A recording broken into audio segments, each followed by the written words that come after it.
Pastor Tony. I'm glad that you're here to worship with us today. Happy Thanksgiving, and now we're moving on to Christmas. Our sermon series before Thanksgiving was Traveling Together. Our sermon series starting today is Are You Willing? And today is Are You Willing to Travel? How far are you willing to travel? So it's kind of a series that kind of bridges the gap between the two. We take our scripture from Matthew chapter 2 for today. It's the story of the Magi, so let's read this together. After Jesus was born in Bethlehem in Judea, during the time of King Herod, Magi from the east came to Jerusalem and asked, "Where is the one who has been born King of the Jews? We saw his star when it rose and have come to worship him." This is the word of God for all people, and we say, thanks be to God. Well, how far are you willing to travel? How far are you willing to travel? The Magi traveled 800 miles or more from what's modern-day Iran to modern-day Israel. But how far are you willing to travel? And what would make you willing to travel a great distance? Well, Thanksgiving is a time of a lot of travel, and so last week I asked you, how far are you traveling on Thanksgiving? And here's just a few of the answers that you gave. From my bedroom to the kitchen. About 300 miles, said Mel. Travis said Indianapolis. Mary said my kitchen, Chicago. I don't get it. I think she'd be willing to travel to Chicago, but I think she was staying in her kitchen. Ben said not far, everyone comes to my house. Smiley face. Diane says 1,600 miles round trip. Woo is right. And this one, we got one person went for the bedroom to the kitchen. This one's going from the kitchen to the dining room. Lisa said Crossville, Tennessee. And Mabel said I'll travel 3 miles to my granddaughter's house. So there's a lot of those. The number one answer was you're staying home, everyone's coming to you. But a lot of you had different distances that you would travel. And think about how many journeys you've been on, where you've traveled, how many miles the traveling has been. Some is close to half a mile to the grocery store, or more of a trip, a vacation trip, or to see somebody, or to see something, or recreation. But there's a lot of reasons to travel, a lot of motivation to that. So to answer the question, how far are you willing to travel, depends on what you're traveling for or who you're traveling to see. One of my first trips I remember, I was 14 years old, and I traveled from southern Indiana to Boundary Waters, Minnesota. I don't know if anybody ever been to Boundary Waters, Minnesota. It's a canoe outfit, and it's a long canoe outfit. I'd never been canoeing before, but for whatever reason, I decided to sign up for this week-long canoe trip that included a bus ride to however many miles it is to the Canadian border. So it took some planning and traveling, and I packed stuff. And when you do a 5-day canoe trip, you pack all the stuff in your canoe, and you pack tents, food, cooking utensils, matches in such a way, or lighters in such a way that it's not going to get wet, plus the equipment that you have. And when you do a 5-mile or 5-day canoe trip, it includes what they called portages. I'd never been on a portage before, and I was about to experience one. A portage is when you canoe so far and then you can't canoe any further. You take everything out on land and you transport it by land to wherever the next place is. So that means the canoe, the tent, the supplies, the suitcase, and there is a habit of leaving things behind that you really don't want to transport anymore. So I start my canoe trip. I'm 14, and they paired teenagers with adults. So I had an adult in the back of the canoe, and I was in the front of the canoe. Now, if you know anything about canoeing, the person in the back of a canoe is the one who steers. They're the one in control. The person in front is the power. And they had built me up. You're the power. You're the engine. So I was all built up to be the engine of the canoe. So we got in the water, ready to go, and I had my paddle, and this is what I did.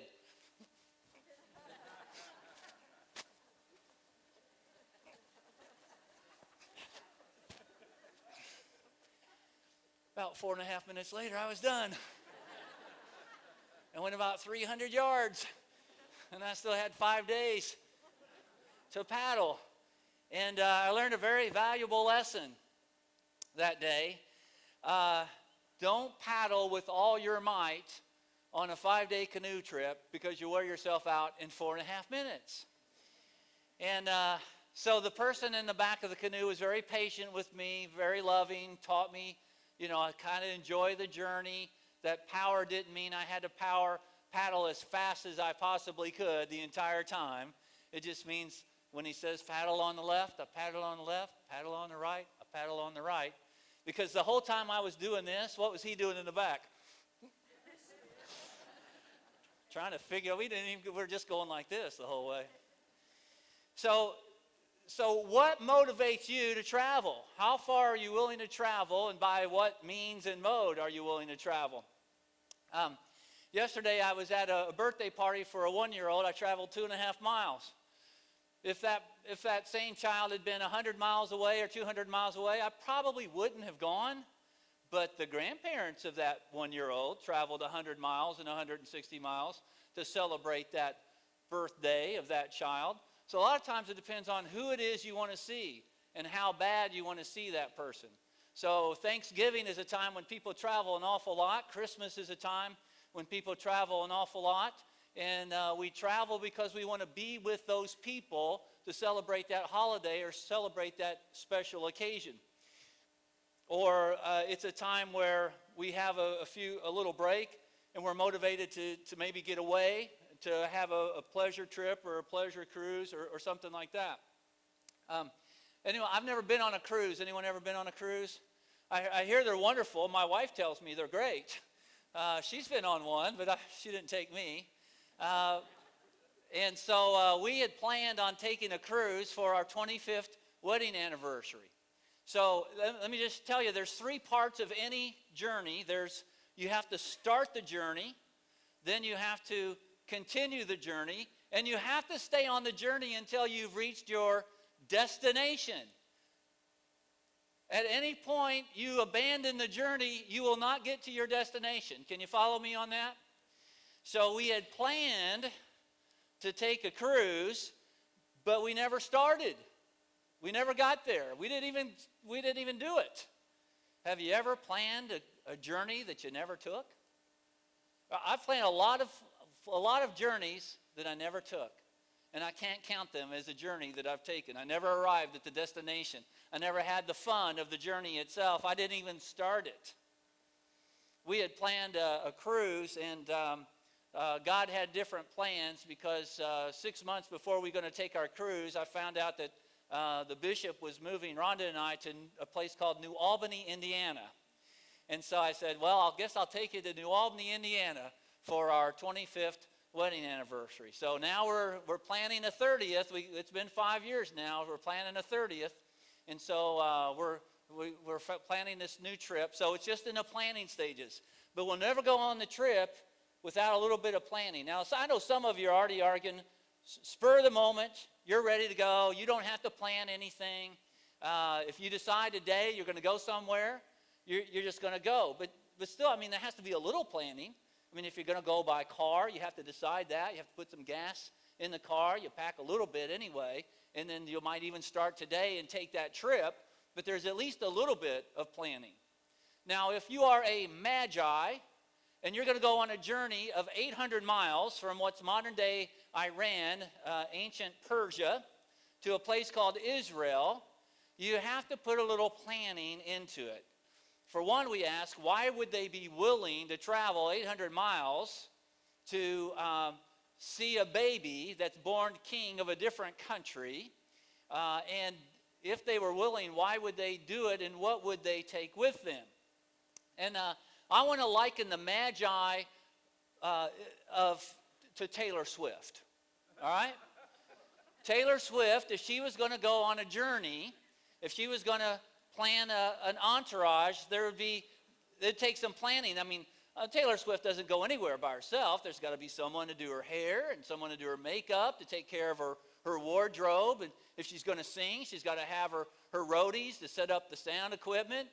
She's got to have people that are going to protect her if, she decides to go down to 4th Street Live and see what the action is there, or if she goes into a hospital to leukemia patients. I mean, she's got to take people there to protect her because she's a kind of a target. If people know her and see her, sometimes they want to interact with her, and she doesn't know if you're nice or crazy, so she's got to have that kind of entourage. So Taylor Swift has an entourage. So when the Magi decide to leave from Iran, modern-day Iran, ancient Persia, ancient Babylon, to come to Israel, they have to take their entourage. So they have their cooks, they have the people that are going to set up the tents. The Magi are high enough in the ranks of their government that they don't have to do the manual labor themselves. They hire people to do that.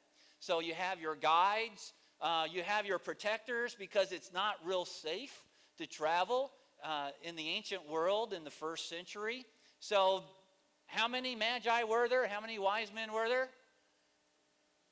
Well, maybe 3, maybe 2, maybe 4. We only know that it's plural. There was more than one, and we always say there's 3 because they brought gold, frankincense, and myrrh. There were 3 gifts, but there might have been 18 Magi. We just knew that there were Magi. There was more than one.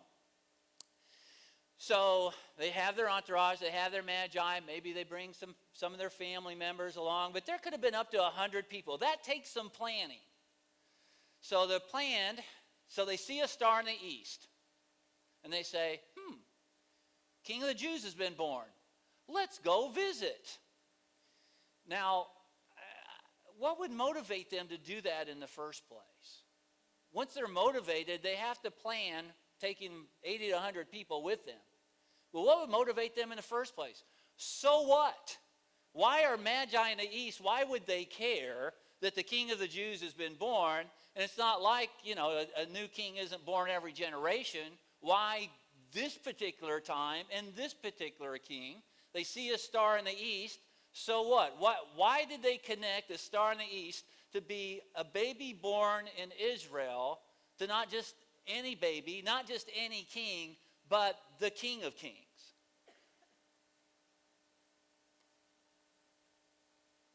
Well, if you go back in the Old Testament to the book of Daniel, you find some interesting things that are happening. Daniel, most of you know from your childhood, if you heard the stories of Daniel and the lion's den. Daniel was thrown into a lion's den. Well, how did he end up in a lion's den? Well, first of all, he ended up in this place called Babylon. He was from Israel, but he ended up in Babylon because the Babylonians conquered Israel and took all the educated people out of Israel and transplanted them to Babylon, and we call that the Babylonian exile. It happened about 580 years before Jesus was born. Now, while Daniel was there, he was an educated person. He had some special privileges, and he began to rise in the Babylonian ranks in the scholarly area, and was one of the people that would advise government authorities and perhaps the king. And so there was some jealousy that goes on. Anybody have a job where somebody is jealous at your job? Somebody got a raise and somebody didn't. That kind of thing. That doesn't happen anymore. Okay, good. I'm glad we're past that. So back in the old days, people got jealous when other people got promoted. And so Daniel got promoted, and there were some folks who were jealous about Daniel's success.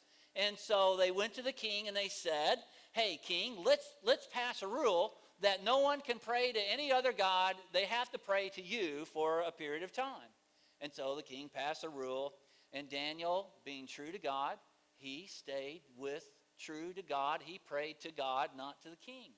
And the jealous guys were watching because they knew the kind of person Daniel was. They reported that to the king.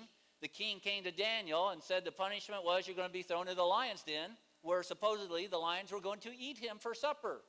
Now, when you're a kindergartner learning this story, you understand the concept that Daniel was in danger and that God shut the mouths of a lion. And so Daniel survived the lion's den. And the next day the king was excited.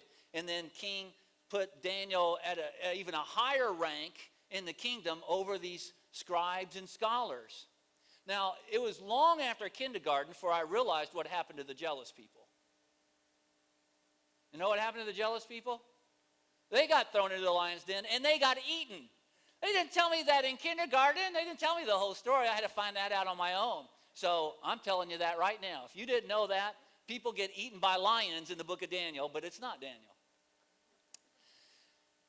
Daniel taught the Persians about a coming Messiah. See, God had been planning a trip from heaven to earth for hundreds of years. He put a lot of thought into this plan. He put a lot of energy into this plan. He told people about this plan. He told the Israelites, generation after generation, that there is a plan in place where God himself was going to come to earth and save all people. You can even go all the way back to the book of Genesis to see where God begins to share this plan. He shares it first with people in the Bible called Adam and Eve in Genesis chapter 3. So that's the beginning of what we call the prophecy of the Messiah. And it's over and over and over. It's in Genesis, it's in Exodus, it's in the prophets, Daniel, it's in Jeremiah, it's in Ezekiel. Over and over again, God is revealing his plan. I have a plan. One day, the Messiah is going to come, and they're going to save people from their sins. Daniel taught the plan to the educated people in Babylon. And the educated people in Babylon passed it down from generation to generation until 600 years later, some magi see a star in the east. And they see it as the fulfillment of God's plan to send a Messiah. How far were they willing to travel to see this Messiah? It's amazing that they were willing to travel at all to see this plan fulfilled, but they were willing.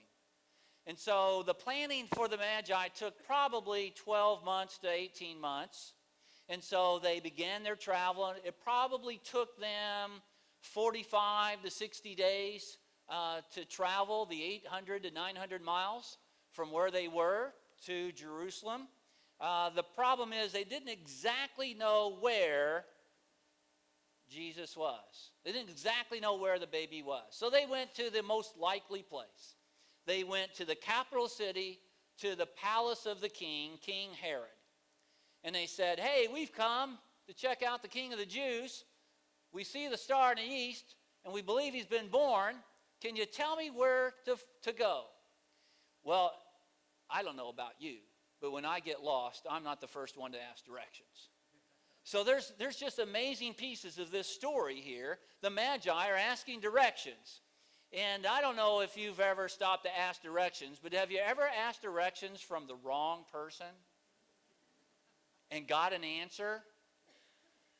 I was in Mississippi with my family, and we were lost, and I pulled into a parking lot of a department store, and there was a guy out in the parking lot, and I asked him directions to such and such, and I didn't understand a word that he said.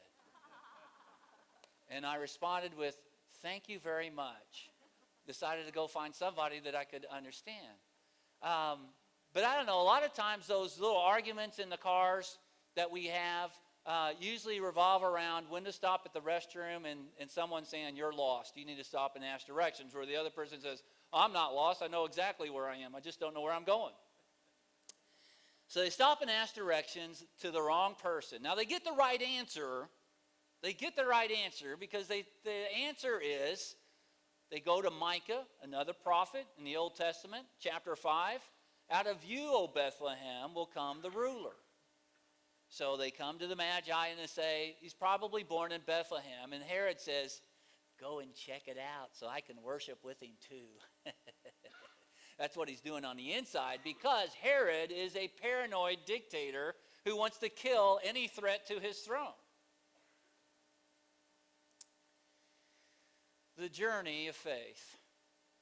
You can plan this to start this journey, and a lot of people do. You know, I'll become a Christian, I'll accept Jesus when I get to this certain age, but right now I just want to have fun. I know a lot of folks who've said that in the past and never got to the point of following Jesus. But once you make the decision to say, you know, the things that I've done in my past, I'm not happy about. The way that I've decided to go is not the way to go. I'm going to accept Jesus Christ as Lord and Savior. And that decision starts you in a journey of faith. Now, there are three parts of the journey of faith. You got to make the decision to say, I will follow Jesus. Yes, the way Paul puts it in Romans chapter 10, verse 9, if you confess with your mouth Jesus is Lord and believe in your heart that God raised him from the dead, you shall be saved. When Peter gives a message in Acts 2, chapter 38, he says, repent and be baptized, every one of you. Repenting is turning away from the way that you've done things and turning to God and say, God, I want to do things the way you want to do, the way you want me to do them. So it's a turnaround. It's a lifestyle change. It's a turnaround change. It's not doing what you did in the past. It's doing things God's way and figuring that out as we go. So we make the decision. But once you make that decision to follow Jesus, once you're baptized, and once you've confessed Jesus as Lord and Savior, then it becomes a daily decision. And that's the journey part. You know, the Magi could have decided, we're going to go to Israel, and started out and said, this wasn't a good idea, and gone back. And there are folks who make that profession of faith and say, yeah, Jesus, I'll do it your way. But I call it lottery ticket faith. They just want to stamp their lottery ticket and hope it gets them to heaven. It's not really following Jesus. Jesus puts it like this in Matthew 16. If any of you wants to be my disciple, you must pick up your cross and follow me. So we get the impression that following Jesus isn't always easy. There is some difficult parts of the journey. It is a disciplined journey, certainly. We're following Jesus. And then as we're following Jesus, we get from Paul and from the writer of Hebrews and all throughout the New Testament, we get the encouragement to stay in the journey. Don't give up on the journey. Stay in the journey. Don't give up. Even if you make a mistake, because sometimes we'll turn to the right or we'll turn to the left. And the Bible warns us, don't turn to the right, don't turn to the left. Stay on the path that Jesus has for you. But sometimes we do, and Jesus always brings us back to the path if we're willing to get back on it. And then the destination for each of us, this journey by itself is a wonderful journey. This journey is a journey of peace and love and hope and faith. But when we breathe our last breath, we will meet Jesus face to face, and we have reached our final destination of this journey of faith. There are problems along the way in life. There are pitfalls. There are difficulties. Sometimes there are circumstances beyond our control. Sometimes we make bad choices. One of my favorite shows growing up, I think was it called Wild Kingdom or Animal Kingdom? It came on Sunday night, and it was about they just went to a different part of the world and they filmed animals. It was kind of like a National Geographic show. And a few years ago, they made a movie about the guy that produced this particular TV show. And there's a scene in the movie that I've taken out of life and I've applied it to wisdom to tell my children. And what I tell my children is this: there is not a big man in moose antlers who's going to rescue you from this. All right? Now all I say is moose antlers, and they understand.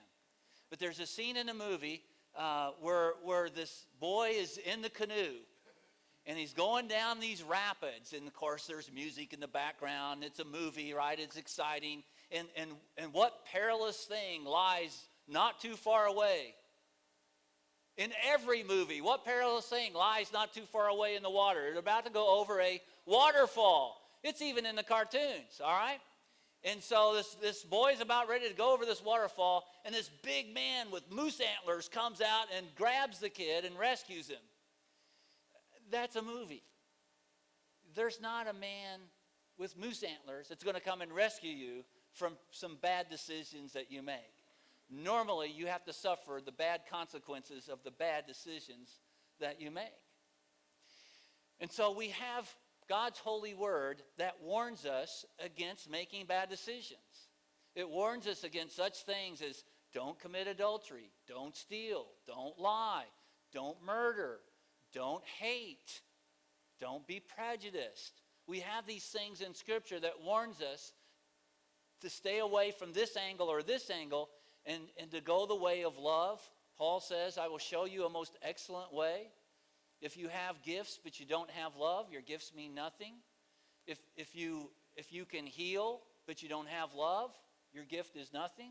I mean, God shows us a more excellent way, a way of love, a way of peace, a way of joy, if we're willing to stay on that journey and we're willing to not go the way of the sinful world. Proverbs is full of it. Psalm 1 is full of it. Psalms have all this stuff. New Testament warns us. These are the things you don't do. These are the things that you do.